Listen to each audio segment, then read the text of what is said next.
saya Anissa Harimukti Dian Kurniasari. Dalam kesempatan ini saya akan menjelaskan tugas saya berupa analisis perusahaan Apple Incorporation dan Tokopedia yang berdasarkan dengan mata kuliah pengantar organisasi. Baik, analisis yang pertama yaitu mengenai analisis Apple Incorporation berdasarkan konsep organisasi, elemen struktur organisasi, dan tipe organisasi. Nah, sebelum kita jauh membahas mengenai perusahaan itu sendiri, alangkah baiknya kita akan membahas profil perusahaan terlebih dahulu. Siapa sih yang nggak tahu tentang Apple Incorporation itu? Pasti teman-teman sekalian tahu dengan Apple Incorporation. Nah, Apple Incorporation ini merupakan perusahaan yang ternama yang bekerja di bidang software maupun teknologi yang berpusat di Amerika Serikat. Perusahaan ini berdiri pada tahun 1977 oleh Steve Jobs. Nah, perusahaan ini juga merupakan perusahaan yang berkembang dengan cepat dan berinovasi dengan luas, sehingga pada tahun 2021 ini juga mempunyai banyak pelanggan-pelanggan yang setia dan banyak peminat baru untuk membeli produk-produk. Nah, kemudian kita akan memulai analisis kita terhadap perusahaan Apple ini. Yang pertama yaitu dari konsep organisasinya. Bisa dilihat teman-teman dari struktur organisasi Apple ini sangat banyak divisi-divisi yang terikat, bahkan ada 10 lebih ya teman-teman. Kemudian dapat kita analisis bahwa sistem pembagian kerja dalam Apple Inc. itu pembagian kerjanya adalah sistem spesifikasi kerja, di mana Steve Jobs itu menempatkan karyawan-karyawannya untuk bekerja sesuai dengan bakat, minat, dan kemampuan masing-masing.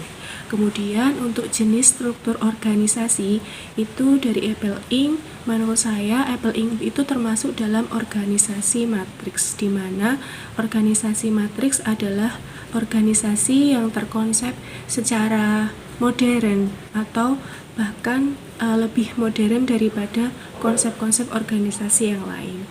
Kemudian dari sudut pandang prinsip organisasi, Apple Inc. itu memiliki ambisi, memiliki keterlibatan hubungan baik antar lembaga, pimpinan, dan stafnya. Jadi dari prinsip organisasi tersebut, Apple Inc. juga dapat menerapkan visi dan misinya sehingga dapat bekerja dengan baik dan memuaskan para pelanggannya. Kemudian analisis selanjutnya yaitu tentang elemen struktur organisasi. Nah, ada 6 elemen struktur organisasi. Yang pertama adalah sistem pekerjaan.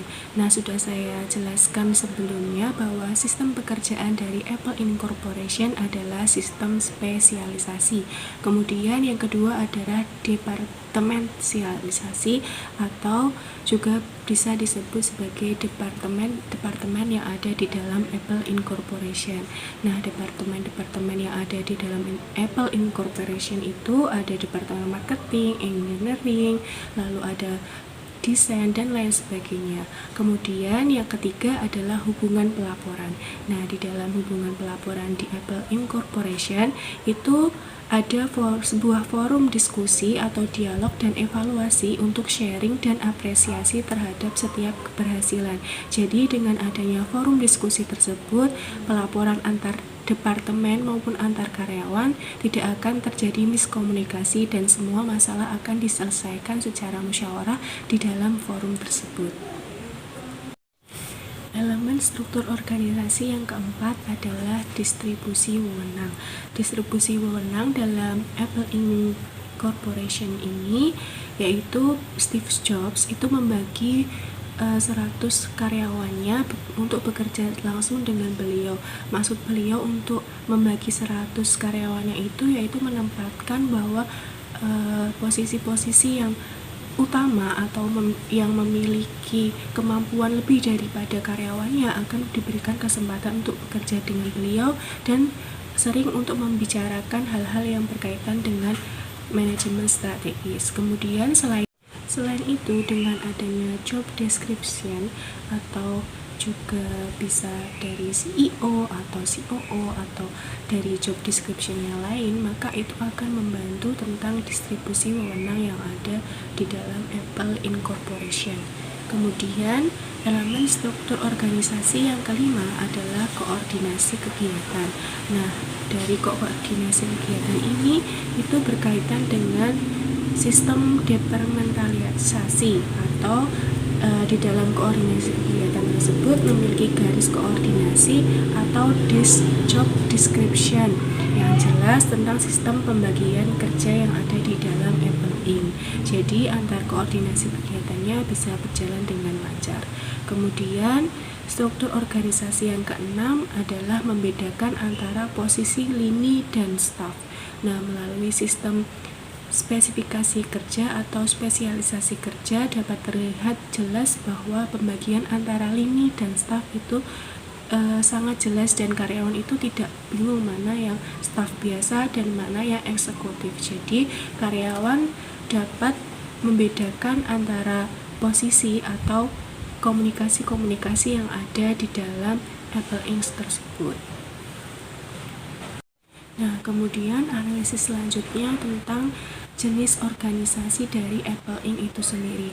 Nah, teman-teman bisa melihat gambar tersebut itu adalah markas besar dari Apple Inc. Terlihat bahwa di sana adalah merupakan sebuah perusahaan ya teman-teman, dan perusahaan itu memiliki desain bangunan yang sangat bagus dan modern. Nah, menurut saya jenis organisasi dari Apple Inc. adalah perusahaan karena memiliki ciri-ciri yang sama. Nah, teman-teman pasti ingin tahu kan bagaimanakah ciri-ciri dari perusahaan itu sendiri. Nah, yang pertama itu ada operatif atau adanya kegiatan ekonomi berupa produksi barang elektronik serta mendistribusikan produk tersebut. Nah, yang kedua adalah koordinatif. Di dalam Apple Inc. sendiri atau perusahaan-perusahaan lainnya itu pasti ada kerjasama atau hubungan baik antara internal maupun eksternal perusahaan. Nah, internal yang dimaksud adalah hubungan baik antara pihak karyawan dengan karyawan lain atau departemen yang satu dengan departemen yang lain. Kemudian untuk eksternal yaitu hubungan baik antara Apple Inc. dengan perusahaan lain. Contohnya adalah perusahaan Digital Fax yang bertugas untuk mengembangkan produk-produk baru dari Apple Inc. tersebut. Kemudian ciri-ciri yang ketiga adalah reguler atau adanya keteraturan. Keteraturan yang dimaksud yaitu adanya keteraturan fungsi dan wewenang setiap departemen seperti keteraturan kebijakan, aturan, dan yang lainnya. Kemudian ciri-ciri yang keempat adalah dinamis. Dinamis yang dimaksud yaitu mengikuti dan menyesuaikan diri terhadap perubahan atau yang bisa disebut sebagai inovasi. Kemudian ciri-ciri yang kelima atau yang terakhir adalah formal, yaitu tunduk kepada peraturan yang berlaku setelah memenuhi persyaratan pendirian dan memiliki integritas yang tinggi. Itu saja teman-teman yang bisa saya analisis dari sudut pandang konsep organisasi, elemen struktur organisasi, dan tipe organisasi dari perusahaan Apple Inc. Menginjak pada analisis yang kedua yaitu tentang perusahaan Tokopedia yang saya analisis berdasarkan struktur organisasi, komunikasi organisasi, perilaku organisasi, dan pengembangan organisasi. Sebelumnya kita akan membahas sedikit profil dari perusahaan Tokopedia. Perusahaan Tokopedia yaitu perusahaan yang bergerak di bidang marketplace. Nah, perusahaan ini didirikan oleh William Tanuwijaya dan Leontinus Alva Edison yang diluncurkan ke publik pada tanggal 17 Agustus tahun 2009. Kemudian, visi perusahaan ini yaitu membangun Indonesia yang lebih baik lewat internet. Kita akan membahas mengenai struktur organisasi dari perusahaan Tokopedia. Nah, bisa dilihat dahulu teman-teman, gambar di bawah merupakan struktur organisasi dari perusahaan Tokopedia. Nah, dari 7 jenis struktur organisasi yang ada di dalam materi, menurut saya itu Tokopedia termasuk ke dalam perusahaan yang memiliki struktur organisasi divisi. Kenapa begitu? Teman-teman bisa melihat sendiri di dalam struktur organisasi Tokopedia tersebut ada banyak divisi-divisi yang terdapat di perusahaan Tokopedia, seperti contohnya ada HRD, konten, hukum, finance, desain, dan lain sebagainya. Selanjutnya kita akan membahas mengenai komunikasi organisasi yang ada di perusahaan Tokopedia. Nah, komunikasi organisasi itu ada 5 jenis. Yang pertama yaitu upward atau komunikasi dari seorang bawahan kepada atasannya. Kemudian yang kedua ada komunikasi downward atau komunikasi dari atasan kepada bawahannya. Kemudian yang ketiga itu ada komunikasi bisnis. Dan yang keempat ada komunikasi informal, dan yang kelima ada komunikasi interpersonal. Selanjutnya tentang komunikasi organisasi, saya akan mengkhususkan pada analisis komunikasi bisnis yang ada pada perusahaan Tokopedia. Nah, di dalam komunikasi tersebut itu perusahaan-perusahaan selain Tokopedia juga memanfaatkan bidang PR atau public relation. Nah, selanjutnya ada 4 jenis dari komunikasi bisnis. Yang pertama yaitu komunikasi reputasi. Di dalam komunikasi reputasi, seorang PR itu bekerja untuk membentuk image positif agar masyarakat mengenal Tokopedia dengan reputasi yang baik pula. Contoh dari pekerjaan PR tersebut untuk memperoleh reputasi yang baik yaitu menghadirkan produk terbaru, menampilkan iklan yang disukai oleh masyarakat, kemudian juga mengajak masyarakat untuk berkampanye sebagai hal-hal yang positif. Kemudian jenis yang kedua yaitu iklan dan advokasi. Ini bertujuan untuk mempengaruhi pemangku kepentingan dalam mengambil kebijakan atau keputusan. Nah, contoh dari iklan sendiri Tokopedia yaitu menghadirkan boyband Korea ternama yaitu BTS agar menarik perhatian masyarakat. Dengan adanya iklan yang menarik tersebut, masyarakat terutama kaum muda atau K-popers pasti akan tertarik dan berminat, wah Tokopedia adalah perusahaan yang terpercaya, maka ia akan terus berlangganan kepada Tokopedia. Jenis komunikasi bisnis yang ketiga yaitu media. Fungsi dari media itu sendiri yaitu sebagai penghubung komunikasi antara perusahaan dengan publik atau kelompok eksternal. Nah, contoh dari media ini yaitu seorang PR itu harus mengirim press release kepada kantor-kantor berita ternama. Selain mengirim press release tersebut, seorang PR juga harus menjalin kerjasama yang erat dengan kantor berita tersebut agar pemberitaan-pemberitaan yang terjadi itu bersifat positif dan membentuk reputasi yang baik di mata masyarakat. Kemudian jenis komunikasi bisnis yang keempat itu ada komunikasi krisis, yaitu mengupayakan berbagai strategi pemeliharaan citra di masa krisis. Contohnya yaitu pandemi COVID-19 ini, pihak Tokopedia terus meminimalisir segala upaya terjadinya pemberitaan negatif dengan meningkatkan kualitas pelayanan. Selanjutnya yaitu analisis perusahaan berdasarkan perilaku organisasi.